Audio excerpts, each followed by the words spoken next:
మళ్ళీ మన మన మన కల్చర్కి కూడా మంచిగా మన ఏ శాస్త్రాల్లో కూడా మట్టి వినాయకుడే పెట్టాలని ఒకటి చెప్పబడింది అనమాట. ఈ పిఓపి అనేది పెట్టడంతో ఏమవుతుందంటే మన ఎన్విరాన్మెంట్ అంతా ఖరాబ్ అవుతుంది.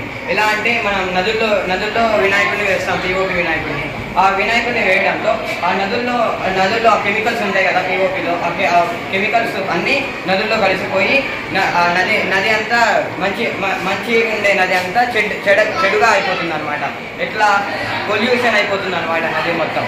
అలా మనం పిఓపిని వేయకుండా అదే మంచిగా మట్టి చేస్తే అది 2 రోజులు లేదా 3 రోజుల్లో మ్యాక్సిమం 4 రోజుల్లో కరిగిపోతుంది అనమాట. అది 4 రోజుల్లో కరిగిపోతుంది. ఆ కరిగిపోవడంతో మన కింద నార్మల్గా ప్రతి నదిలో కింద జాగృతం చేయు జాతి వెలుగు